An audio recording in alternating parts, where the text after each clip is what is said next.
Hola, muy buenos días. Mi nombre es Stephanie Cibrán y hoy les voy a hacer la exposición sobre derecho laboral, donde abordaremos varios temas. El primero de ellos es la relación de trabajo. La relación de trabajo es la conexión laboral que existe entre el empleado y el empleador.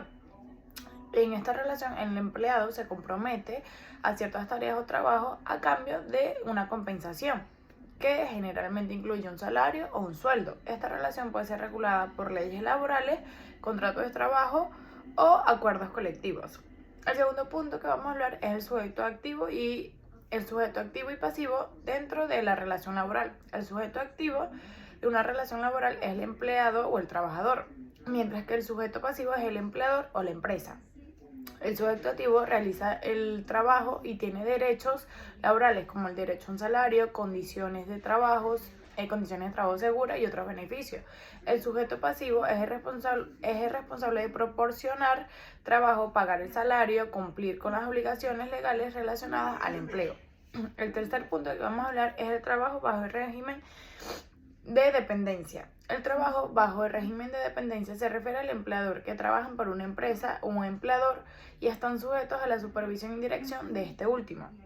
Los trabajadores dependientes no tienen control sobre su horario de trabajo ni cómo se realizan sus tareas y generalmente tienen derechos laborales y beneficios como seguridad social y vacaciones pagadas. El cuarto punto que vamos a hablar es el trabajo independiente. El trabajo independiente se refiere a las personas que trabajan con cuenta propia y no están vinculadas a una empresa o un empleador. Los trabajadores independientes son responsables de su propio negocio, ingresos y gastos, no tienen un salario fijo y suelen estar en los mismos beneficios laborales de un trabajador dependiente. Es decir, son aquellas personas que emprenden un negocio y que solo dependen de sus ingresos. Y aparte de esto, obviamente son personas que, digamos, limitan su tiempo al trabajo.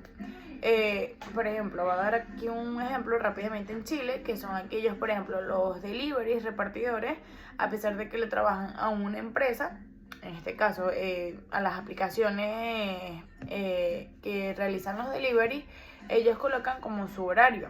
O un ejemplo más propio, aquellos venezolanos que emprenden, ejemplo ya sea con negocios de tortas, de vender cosas o mini market, aquellas personas que bueno, son digamos que trabajos independientes. Ya, continuamos. El trabajo temporal. El trabajo temporal implica empleos que tienen una duración limitada.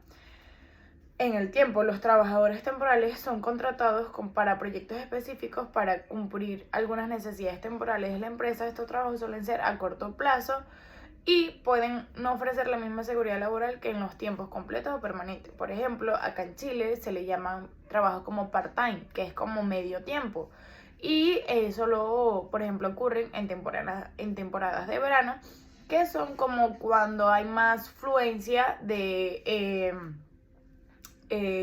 trabajo, y eso mayormente los ocupan los estudiantes que pueden trabajar y estudiar solo medio tiempo. Un ejemplo también para dar en trabajo bajo dependencia, obviamente en mi caso yo trabajo para una empresa donde obviamente yo soy el trabajador, la empresa es la empleador y mantenemos una relación, digamos, donde yo cumplo con mis labores y ellos cumplen con lo que es el pago de mi salario. Y obviamente tenemos algunos otros beneficios, como son las vacaciones. Digamos que por un mes de trabajo es un día de vacación. Y así sucesivamente. Ahora vamos con el trabajo funcional. El trabajo funcional se refiere a los empleados que trabajan en el sector público, generalmente en roles gubernamentales o administrativos. Los funcionarios públicos deben tener responsabilidades específicas del trabajo sujeto y las leyes gubernamentales.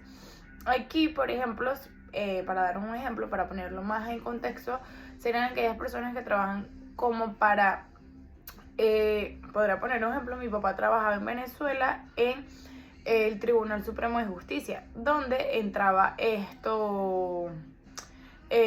trabajo con gubernamental y, o sea, sus horarios o leyes, a pesar de que obviamente se rigen por la misma, cumplen menos horas de trabajo.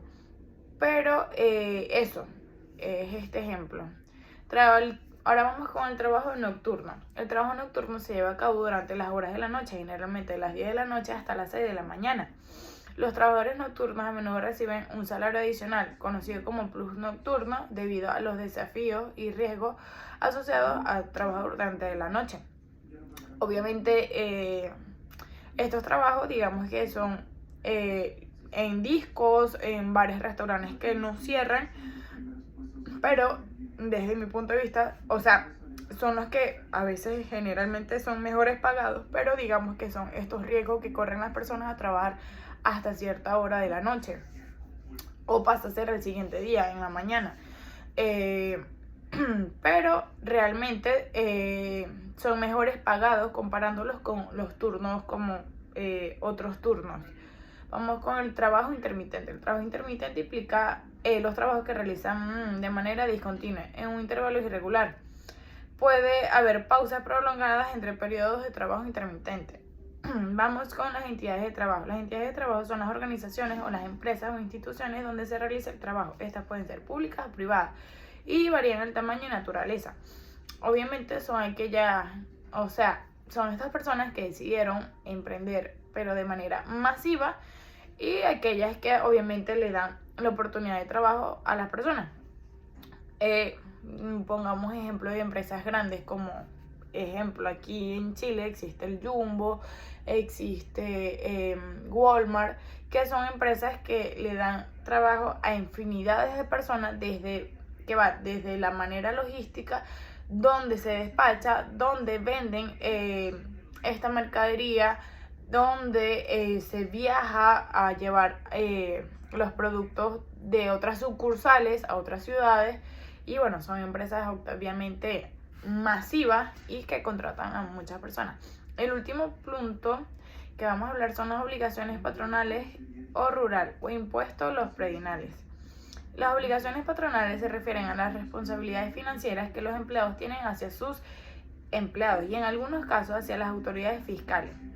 El catastro rural e impuestos son conceptos relacionados por la propiedad de bienes raíces y no están directamente vinculadas a las obligaciones laborales, pero pueden tener implicaciones para la empresa y para las personas. Obviamente estas obligaciones, digamos que son como los pagos de los impuestos, el pago del IVA, cuando una empresa genera facturas, genera boletas, emite todo este tipo de documentos fiscales, tienen que pagar esto. O las imposiciones, bueno, acá en Chile, no sé cómo se llaman en Venezuela, las imposiciones que le corresponden a los trabajadores. Ejemplo, a mí me descuentan de un 10 a un 15% por mes para lo que es la AFP, que es el Centro de Provisiones de Cotizaciones, y el FONASA, que también es para la salud. Ambos salen de mi sueldo que mi empleador tiene que pagar a estas instituciones. Espero haber sido muy clara con los ejemplos. Muchas gracias.